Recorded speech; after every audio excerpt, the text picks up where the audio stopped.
Ilang araw ang lumipas mula nang magkita kami ni Jason nang hindi inaasahan, at sa ilang araw na nagdaan ay palagi ko siyang nakikitang pakalat-kalat sa paligid ko.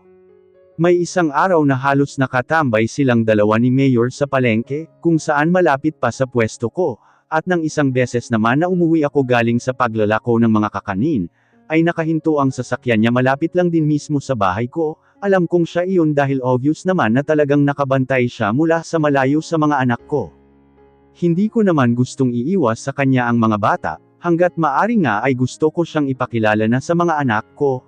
Alam ko rin naman, kasing kahit hindi sabihan ng kambal ko, na gusto nilang makilala ang ama nila, naghahangad sila na sana may papa rin silang kasama gaya ng mga kalaro nila.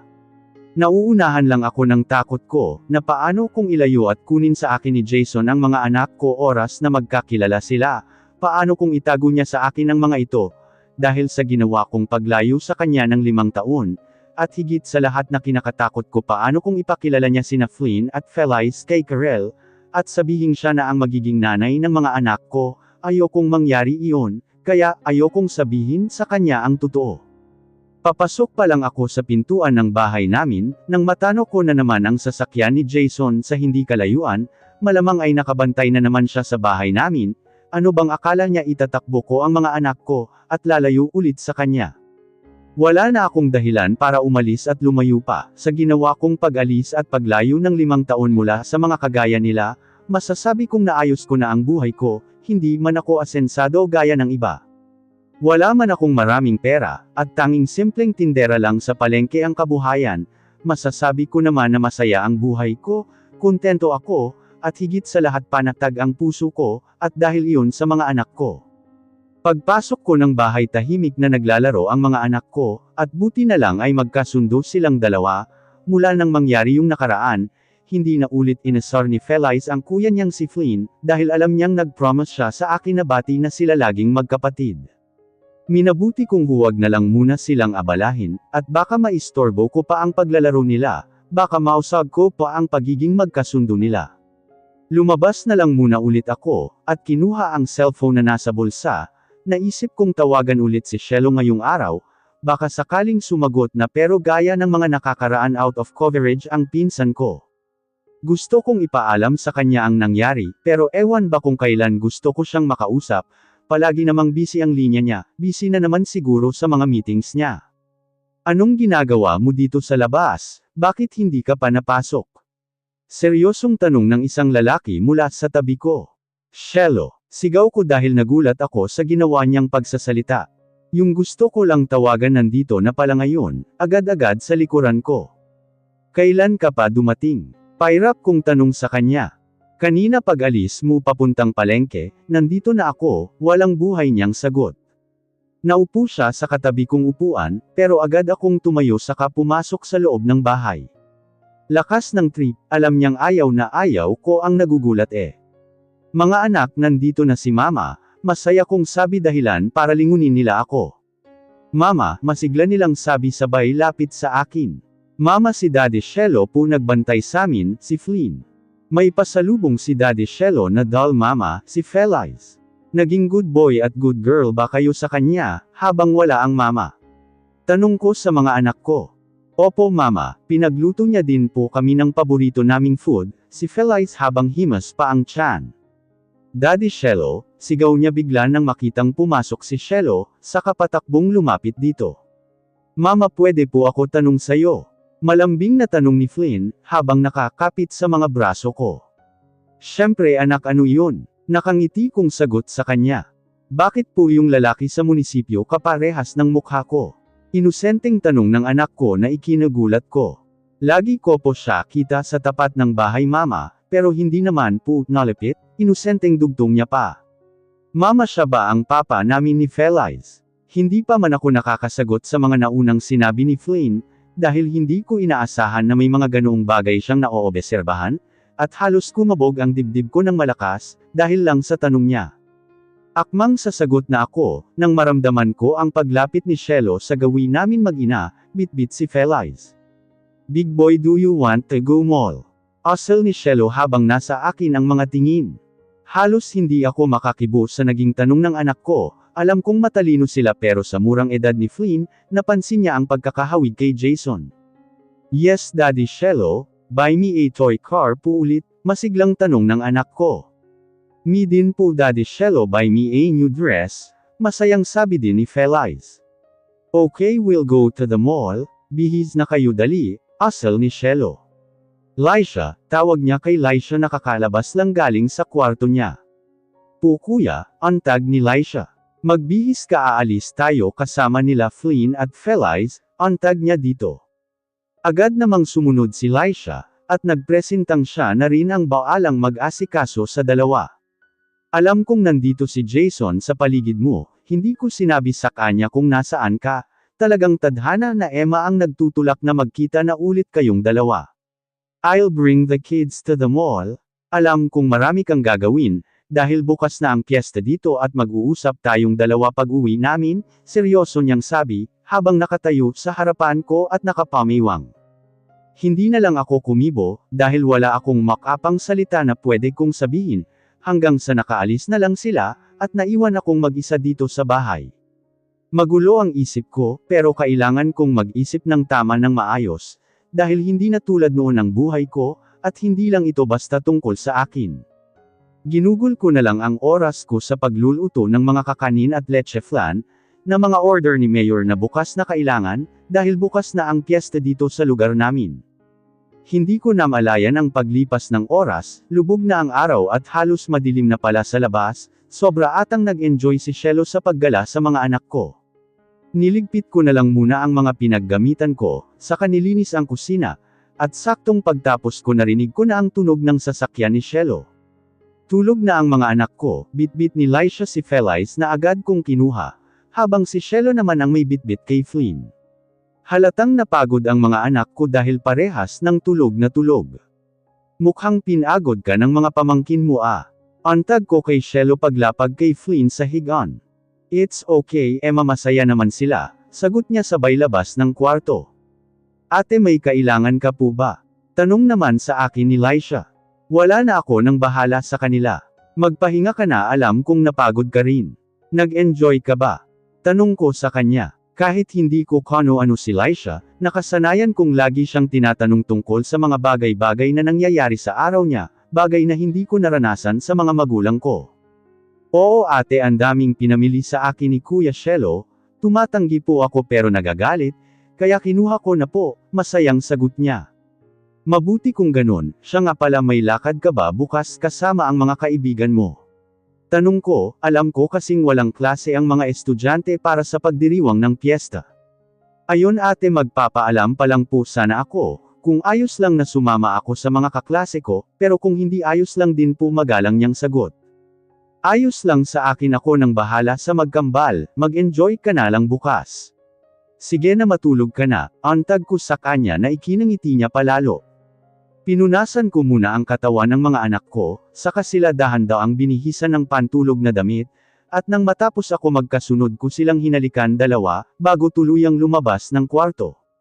Wala si Shelo sa sala paglabas ko, kaya naman sinilip ko kaagad siya, kung nakaupo ba siya sa labas ng bahay, at tama nga ako dahil prente lang siyang nakaupo habang may hawak na tasa.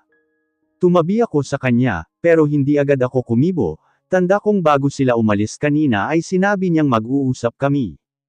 Shelo, pagtawag ko sa kanya. Yes, tanging tugon niya. Masama ba akong tao? Tanong ko. Of course not. Iritado niyang sagot. Natatakot ako Shelo, seryosong sabi ko, habang nakatingala lang sa mga bituin. Natatakot akong baka hindi naman tanggapin ni Jason ang mga anak ko, natatakot akong baka kunin niya sa akin ang mga ito, sakaling maniwala man siya na siya ang ama ng kambal ko. Natatakot akong baka ilayo niya sa akin ang mga anak ko Shelo, naiyak kong antag sa kanya. Ano bang plano mo? Tanong niya. Sa totoo lang hindi ko alam, hindi ko naman kasi inaasahan na basta na lang siyang susulpat Shelo, malaki na ang kambal ko. Maghahanap at magtatanong na sila tungkol sa ama nila, ayokong danasin nila yung rejections na naranasan ko mula sa mga magulang ko, kaya natatakot akong sabihin sa kanya at sa dalawang bata, lalo na siya ang ama Shelo, ayokong matulad sila sa akin. Natatakot ako Shelo. Umiiyak ko na talagang antag. Alam kong matapang ka. Matalino ka kaya alam kung makakapag-isip ka ng tama, kung ano ba ang makakabuti para sa mga anak mo. Hindi kita pangungunahan sa desisyon na meron ka, pero ang akin lang Emma, Flynn and Felice are growing up. They need a father. Alam kong kinaya mo lahat ng mag-isa para sa kanila, but still there needs a father to lean on to. Hindi ako magiging sapat sa kanila, kahit punan ko yung patlang na iyon sa buhay nila, dahil hindi naman ako ang ama nila. This is not just about you, at alam kong alam mo yun, alam ko ding matapang ka, naharap mo nga ng mag-isa ang buhay, marami ka nang nalampasan na pagsubok sa buhay, kaya ang isang tasigurado akong kayang-kaya mo nang resolbahin, seryosong sabi lang ng pinsan ko, habang akbay-akbay ako. Paano kung saktan sila ng asawa ni Jason? Umiiyak ko pa rin na tanong.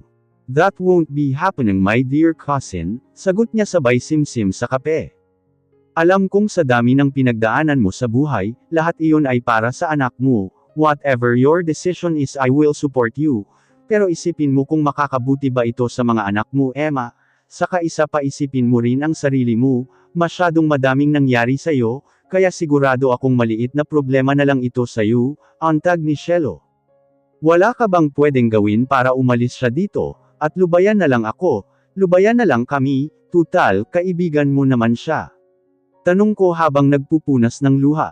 Wala Emma, we both know na kailangan ng ama ng mga anak mo, hindi mo kailangang magmadali sa pagdedesisyon, kaya huwag kang padalos-dalos.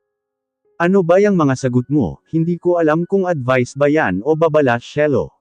Iritado ko kunwaring sabi. I'm leaving tomorrow Emma, kaya ayusin mo ang mga gagawin mong desisyon sa buhay. Mga anak mo ang pinag-uusapan dito, gaya ng sabi ko kanina. Whatever your decision I'll still support you, saka tama lang din na paghirapan muna ni Jason ang lahat, ano siya swerte, natatawang sabi ni Shelo. Hindi ko talaga maintindihan ang toyo ng pinsan ko, pabago-bago ng emosyon, panira ng pag-e-emote. Kung sa tingin mo masigit na sasaya ang mga anak mo gawin mo, pero kung alam mo namang masasaktan ka huwag mong ituloy. Madami ka ng pinagdaanan, at saksi ako sa mga bagay na yun Emma. Iniisip ko lang ang mga bata, ayokong lumaki sila na walang ama, seryoso niyang dugtong. Noon pa man sinabi ko na sa sarili ko, na kung sakaling magtagpo ang landas namin ni Jason, at sakaling naniwala siya noon sa pregnancy test at ultrasound picture, na iniwan ko sa kanya 5 taon na ang nakakaraan, ay hindi ko namang gagawing lihim sa kanya ang anak namin, basta tanggap at mahal niya lang ang mga ito. Tama si Shelo, marami na akong napagdaanan, marami na akong hinarap na problema, at mga desisyon sa buhay na ako lang at walang karamay kahit isa, hindi ito tungkol sa akin, kundi tungkol ito sa mga anak ko, at bilang ina tanging kaligayahan nila ang higit na importante para sa akin. Hindi mahalaga kung ano man ang mararamdaman ko, ang mahalaga kung paano mas magiging masaya ang mga anak ko. At tama si Shelo kahit punan niya ang tungkulin ng pagiging ama sa mga anak ko, kailangan pa rin nila ang kalinga ng isang totoong ama na 5 taon ko ring pinag-Kate kay Flynn at Felice. Kakausapin ko ang mga anak ko, pero bago iyon si Jason muna, dahil hindi pwedeng basta ko na lamang sabihin sa kanya nang walang kondisyon mula sa akin. Hindi man ako sigurado sa desisyon ko, bahala na dahil bilang isang ina kaligayahan ng anak natin ang mahalaga. Nangako ako noon sa sarili ko, na kung ano yung hindi ko dinanas mula sa mga magulang ko, ay ipararanas ko sa magiging anak ko, at mas lalong hindi ko ipararanas sa kanila ang pagkukulang na dinanas ko, mula sa sariling magulang ko. Hindi ko sila ipagkakait sa ama nila. Kahit puno pa rin ako ng takot sa dibdib ko, basta masaya sila okay lang ako, dahil ang isang ina kailanman hindi hahayaang malungkot o masaktan ang mga anak niya. Sana lang maging tama ang gagawin ko, kahit ayokong kausapin si Jason gagawin ko, alang-alang sa mga anak ko. Hindi ko rin naman inayos ang buhay ko para sa sarili ko lang, pinili kong maging okay para sa mga anak ko. Maging tama sana ang desisyon na gagawin ko. Kinabukasan ay maaga akong gumising, para ihanda ang mga kakanin at leche flan na order ni Mayor. Maaga rin kasi kaming susunduan ni Manong Tenong, para dalhin sa bahay ni Mayor ang mga gawa kong pagkain. May salo-sulong magaganap sa mismong bahay ni Mayor, pagtapos ng misa sa simbahan, at halos lahat ng tao sa barangay namin ay imbitado. Tuwang-tuwa ang mga anak ko, dahil makakapasyal na naman daw sila nakasama ako, Madalas kasi kapag pumapasyal sila, o kaya gumagala ay si Shelo ang kasama nila, sa tuwing nadalaw siya sa aming mag-iina. Sinuotan ko si Flynn ng maong pants, kulay baby blue na polo shirt, at saka black na rubber shoes, habang kami naman ni Feliz, ay parehong nakadress na kakulay ang damit na suot ni Flynn. Ang gwapo at ang ganda naman ng mga anak ko, masayang sabi ko pagtapos sila lagyan ng pabango sa mga damit nila. Mama, ang pretty mo din po sa damit mo, masayang sambit ni Flynn. Sexy ka mama, natatawang sabi naman ni Feliz. Binola niyo pa si mama. Sigurado naman akong magpapa-alam lang kayo sa akin na maglalaro mamaya sa bahay ni Mayor, natatawa kong sambit sabay kilati sa kanila. Tama si mama, si Flynn. Sabi na nga ba sige nalabas na kayo doon, parating na si Manong Tenong, isasara na ni mama ang pintuan para makaalis na tayo, utos ko sa kanilang dalawa, na agad nilang sinunod magkapatid.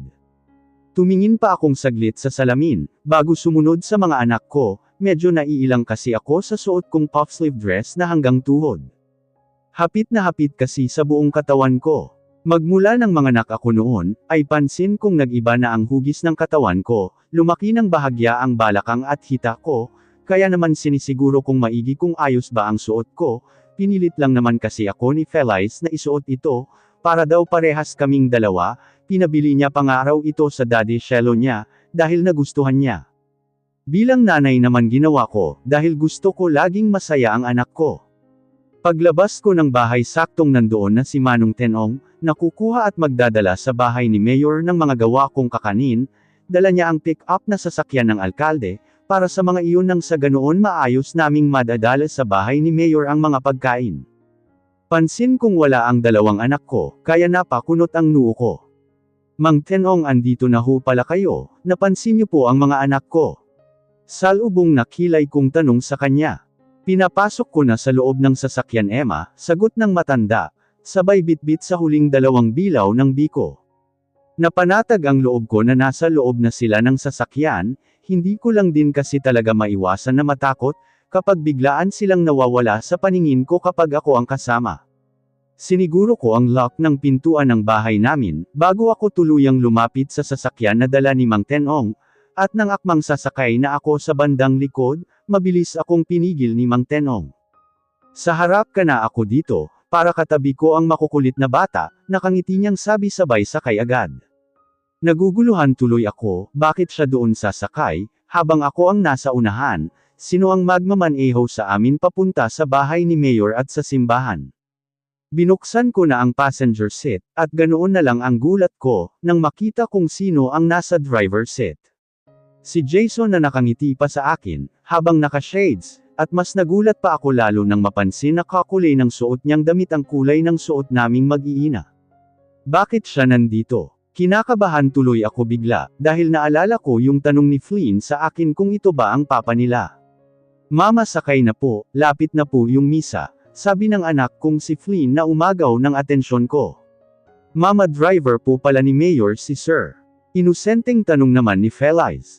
Natatawa naman akong sumunod sa sinabi ni Flynn na sumakay na, dahil sa naging tanong ni Feliz, sa bagay pwede naman magmukhang driver ang isang dahil nakasuot pa talaga siya ng salamin. Pagsakay ko ay agad na nagmaneho si Jason, habang abala naman ang dalawang anak ko sa pakikipagkwentuhan kay Manong Tenong. Panay ang lingon sa akin ni Jason, pero hindi ko pinapansin, hanggat maari ayokong pansinin siya, dahil baka anong isipin ng dalawang anak ko. Nauna kaming binaba mag-iina sa simbahan, at ayon kay Mang Tenong, siya na ang bahala sa mga kakanin, nakasunod lang ng tingin si Jason sa dalawa kong anak nang bumaba sila. Mahaba ang naging misa dahil sa pagdiriwang ng piyesta, puno ang simbahan dahil araw din ng linggo ngayon, kaya marami talaga ang taong nagsisimba. Nang matapos ang misa, ay agad kaming lumabas mag-iina habang hawak ko sa magkabilang kamay ko si Flynn at Feliz. Buti na lang at disiplinado ang dalawang anak ko, sa tuwing nasa labas kami ng bahay, hindi sila pasaway at palagi lang nakadikit sa akin. Mama, may balon po o, pwede po bili tayo? Tanong ni Feliz, habang naglalakad kami papuntang sakayan ng tricycle. Agad ko naman silang ibinili, at tinali sa kamay nila ng maluwag. Papunta na kami ngayon sa bahay ni Mayor, kung saan magaganap ang salo-salo na hinanda niya para sa lahat, at nangako ako sa kanya na tutulong ako, kahit paano sa pag-aasikaso ng mga bisita niya, kapalit ng pagtanggi ko sa pagsali sa pa-contest niyang natapos na. Mama, bakit po tayo sinundo ni Sir kanina? Tanong ni Felice habang naglalakad kami papuntang sakayan. Si Jason siguro ang tinutukoy niya. Lagi siya nakatingin sa iyo kanina mama, sunod antag naman ni Flynn. Baka utos lang ni Mayor anak. Magkaibigan kasi sila, sagot ko sa kanila. Dahil piyesta ngayon dito sa lugar namin, medyo madalang ang mga sasakyan, kaya naman halos pawisan na ang dalawa kong anak, nang makarating kami sa bahay nila Mayor, at marami na rin ang tao. Simula nang mapadpad ako sa lugar na ito, nakagaya na tuwing piyesta ang magkaroon ng salo-salo sa bahay ng alkalde, kaya talaga namang pinaghahandaan ito ng karamihan. Halos puno na ang mga lamesa at upuan, dahil sa mga bisitang dumalo, lumingalinga muna ako sa paligid, para humanap ng mauupuan namin mag-iina. Emma, pagtawag sa akin ng isang babae, kaya naman agad ko itong nilingan. Si Lizel na kumakaway mula sa unahan ng karamihan ng tao, mukhang doon ata sila nakapwesto nila Aling Mereng malapit sa mga pagkain. Kaya naman nang makita ko siya, inakay ko na ang dalawa kong anak, na abala sa paglibot ng mga mata nila sa paligid. Nang makalapit kami sa inuupuan nila Lizel, ay nagulat akong makita si Jason na prenteng nakaupo sa bandang gitna ng lamesa. Ang tagal mo kaya pinaghandaan ko kayo ng mauupuan ng mga anak mo, kasama natin si Sir Pogi, natatawa niyang bulong sa akin. Bakit ngayon lang kayo mag-iina Emma? Tanong ni Aling Mereng sa akin. Wala pong masakiyan masyado, antag ko. Inupo ko muna ng maayos si Flynn at Felice sa magkabilang gilid ko, habang ako ang nasa gitna nila. Mama, gutom na po ako, namumungay na matang sabi ni Felice. Okay anak, wait lang, panasan ko muna ang pawis niyong dalawa ni Kuya Flynn tapos kakain na, nakangiti kong sagot sa anak ko. Sobra kasi ang naging pawis nila, dahil sa init at natagalan kaming makasakay papunta rito sa bahay ni Mayor. Mama, water po, si Flynn habang siya naman ang pinupunasan ko ng pawis, agad kong kinuha ang bottled water na nakalagay sa dalang bag, at inabot iyon sa kanya. Tatayo na sana ako para ikuha ng pagkain ang kambal ko, nang biglang may magbaba ng 2 pinggan na puno ng pagkain sa harapan ni Flynn at Felice. Here's your food little princess, nakangiti niyang antag kay Felice, sa kasunod na tumingin kay Flynn. Eat up little buddy, sambit niya kay Flynn. Thank you po sir, sabay na sabi ng mga anak ko habang nakangiti. Pansin ko ang kaunting pagsulyap ni Flynn kay Jason, habang kumakain na, ramdam kong iba ang nararamdaman ni Flynn sa tuwing nasa paligid niya ang ama. Nako Emma, ubos na agad ang mga kakanin na gawa mo, bakit naman kasi ang konti ng pinagawa ni Mayor sayo? Nakangusong sabi ni Aling Cecile, na kapwa ko din tindera sa palengke. Hindi naman po kaunti ang pinagawa ni Mayor, sadyang ganoon lang po ang kinaya ko, sagot ko. Habang inaalalayan kumain ang mga anak ko. Naiilang ako ng kaunti, dahil sa harapan namin mag-iina nakaupo si Jason, at halata ang pagtitig niya sa akin at sa mga anak ko. Sarap naman kasi ng mga gawa mo Emma, sana all kasing sarap mo magluto, saka sana kasing ganda mo na rin, natatawang asal naman ni Lizel. Ganda naman po talaga mama namin, sabad ng anak kong si Felice, habang may laman ang bibig. Finish your food anak, may laman ang bibig, sabi ko sa kanya na agad naman niyang sinunod. Sir Jason, mukhang nagustuhan niyo po ang gawang leche flan ni Emma, mula po kanina ay yan na ang kinakain niyo, si Manong Tenong habang nakatingin kay Jason. Mahilig lang ho talaga ako sa matamis, maikling sagot niya. Girl, hindi ka ba kakain? Natanong sa akin ni Lizel. Wala akong gana Zel, baka mamaya na lang, maikling sagot ko. Ilang minuto ang lumipas matapos kumain ng mga anak ko, ay nagpaalam na sila sa akin na maglalaro sa garden ng bahay ni Mayor, may kanya-kanya usapan hanggang sila Aling Mereng, hanggang sa akin na nabaling ang atensyon ng mga ito. Kaganda talaga nitong si Emma asal bigla ni Aling Mereng. Sobra naman sa puri Aling Mereng, sagot ko. Talaga namang maganda ka, ewan ba't nagawa ka pang iwan ng ama ng mga anak mo, salubong na kilay niyang sabi, dahilan para mapaubo ng bigla si Jason, dahilan para tignan siya ng mga ito. Hindi ba maganda si Emma Sir Jason, at bigla kayong naubo riyan? Tanong ni Lizel bigla sa kanya. Hoy Lizel, mga tanungan mo, pagsaway ko sa kanya. Nagtatanong lang girl, parang ayaw niyang pumayag na maganda ka natatawa naman niyang sagot.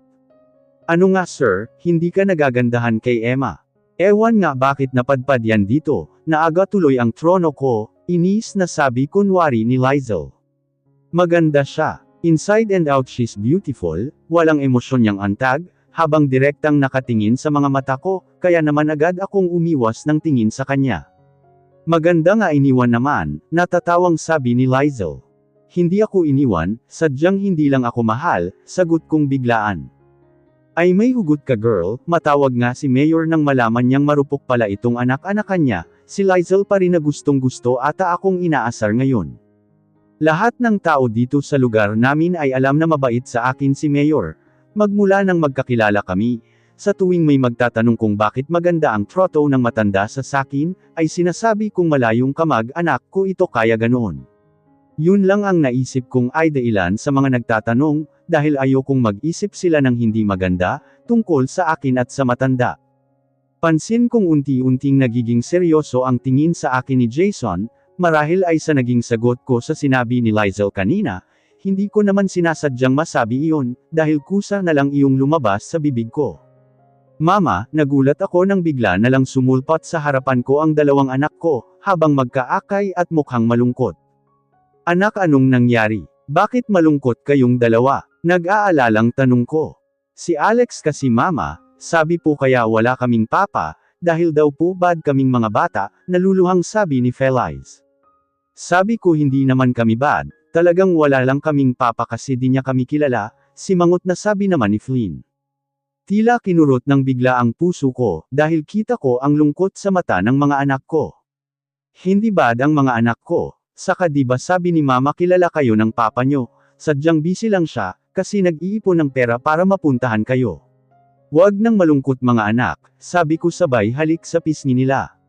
Nasaan ba kasi ang ama nila Emma, yung pinsan mo lang ang palagi naming nakikita na kasama ng mga anak mo, sa tuwing nadalaw iyon, si Aling Cecile. Flynn, Feliz, tara doon tayo sa may fountain ni Mayor, nandoon yung ibang palaro na nilagay niya dito sa bahay niya, pag-aya bigla ni Lizel sa kambal ko, marahil ayaw niyang madinig ng mga ito ang tanong ng matatanda sa akin. Malawak ang isip ko sa mga ganitong tanong mula sa ibang tao. Natutunan ko kasi na kung masasabi ko sa ibang tao ang konting pangyayari sa buhay ko, ay walang manghuhusga at manlalait sa akin. Naging komportable rin naman ako sa mga tao dito, dahil magmula nang mapadpad ako dito, ay hindi nila ako tinuring na ibang tao nila, kaya naman tinuring ko silang karamay sa buhay. Ayaw mo bang hanapin ang ama nila, at sabihin sa kanya ang tungkol sa mga bata? Antag ni Aling Cecile. Sasabihin ko naman po talaga sa ama nila ang tungkol sa kanila, natatakot lang ako na baka ilayo sa akin ang mga bata, sambit ko sa kanila. Paano kung hindi naman sila ilalayo ng ama nila mula sayo?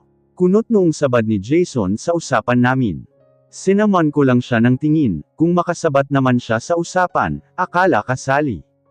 Malaki na ang mga anak mo Emma, kailangan na nila ng ama at alam mo iyon, si Mang Tenong. Ikaw ba Sir Jason may asawa na? Tanong bigla ni Aling Mereng kay Jason, kaya naman hindi ko na nasagot ang sinabi pa ni Mang Tenong. I'm still not married, sagot niya habang sa akin pa rin nakatingin. Napakunot ang noo ko sa sagot niya, anong still not married? Hindi ba't ikakasal na sila ni Karel noong umalis ako, 5 taon ang nakakaraan? Sa gwapo mong iyan iho wala kap ang asawa. Abat sayang ang lahi mo niyan, natatawang sabi ni Aling Mereng. May hinihintay ho kasi akong bumalik, seryoso pa rin niyang antag. Nakatingin siya sa akin ng seryoso, pero pilit kong iniiwasan ang bawat tingin na meron siya, ayokong tumingin sa mga mata niyang minsan nang naging dahilan, para maging syunga ako nang gustuhin ko siya kahit bawal. Naputol lang mga titig niya sa akin nang lumapit si Mayor sa pwesto namin, at kausapin siya. Mula pa pala noon ay magkakilala na talaga silang dalawa, dahil din sa mga magulang ni Jason, at ayon sa kwento ni Aling Mereng sa akin habang nag-uusap ang mga ito, ay nakagaian na raw talaga ng pamilyang De Alvas ang tumulong sa lugar na ito, dahil taga rito ang nanay ni Jason. Emma, pwede ba kitang makausap? Tanong ni Mayor nang makalapit siya sa akin. Oo naman po, nakangiti kong sagot. Nagtungo si Mayor sa balkonahe ng bahay niya, kaya naman sinundan ko siya, personal malamang ang sasabihin niya, dahil lumayo siya sa mga kausap kanina. Mukhang seryoso po ang sasabihin niyo Mayor Tanong ko nang makalapit sa kanya. Alam mong anak ang turing ko sa iyo hindi ba? Antad niyang seryoso habang nakapamulsa at nakatanaw sa labas ng bahay niya, kung saan tanaw ang iba pang bisita niya. Alam ko na kung bakit magkakilala kayo ni Jason de Alvas, hindi kita pangungunahan sa mga desisyon mo. Gusto ko lang na maging maayos at masaya ang buhay niyo mag-iina, lagi mong tandaan na nandito ako kung kailangan mo ng gabay ng isang ama, seryoso pa rin itong antag. Kunot ang noo kong tumingin sa kanya, dahil nagtataka ako kung bakit niya sinasabi ang mga ito. Posibleng si Jason ang nagsabi sa kanya na magkakilala kaming dalawa, pero bakit naman kaya nasasabi ni Mayor ang mga nasabi niya? Bakit niyo po sinasabi ang mga iyan sa akin? Tanong ko. Nakita ko lahat ng hirap mo, bilang ama gusto ko lang mapanatag ang kalooban ko na magiging maayos kayong mag-iina, kaya anuman maging desisyon mo, sana pag-isipan mo ng maayos, nakangiti niyang sabi saka mabilis akong tinalikuran. Ramdam ko yung simpatsya ni Mayor, para sa akin at sa mga anak ko, magmula nga nang magkakilala kami, at malaman niyang anak ako ng isa sa mga matatalik niyang kaibigan, iyon ay ang daddy ko, hindi ako pinabayaan ni Mayor sa lugar na ito. Tahimik lang akong nakatanaw sa mga anak ko, mula sa malayo na masayang naglalaro kasama si Lizel. At iba pang mga bata. Talagang ang malaki na sila, kaya maghahanap na sila ng ama, kaya dapat na siguro akong magdesisyon ng tama tungkol sa pagpapakilala sa ama nila. Masaya akong tignan sila kahit mula lang sa malayo, antag ng isang kilala kong boses mula sa lalaking kilalang kilala ko, nilingon ko siya at kita kong nakatanaw rin siya sa mga anak ko. Wala ka bang pagdoduda na sayo sila? Seryosong tanong ko. With no hesitations Emma, sigurado akong anak ko silang dalawa, sambit niya sabay tingin sa akin na mabilis kong iniwasan. Mag-usap tayo mamayang gabi sa plaza, bukas ipapakilala na kita sa kanila, sabi ko sabay punas ng luhang tumulo sa pisngi. Gulat siyang napatingin sa akin. Natatakot akong ipakilala siya kay Flynn at Felice, pero nangako nga ako sa sarili kong hindi ko ipararanas sa kanila ang mga dinanas ko sa magulang ko, isa na roon ang magkaroon ng maayos na pamilya, kahit pa hindi kami nagmamahalan ng ama nila. Para sa mga anak ko ito, hindi para sa akin. Seriously? Tunog gulat niyang tanong. Ipangako mo lang sa akin na hindi mo sasaktan ang mga anak ko, mahina kong sambit dahil naiiyak na talaga ako. Basta ko na lang siyang tinalikuran, pagtapos kong magsalita, dahil ramdam kong papatak na ang luha ko. Nakapagdesisyon na ako, kaya dapat panindigan ko ito. Sana tama ang desisyon na gagawin ko.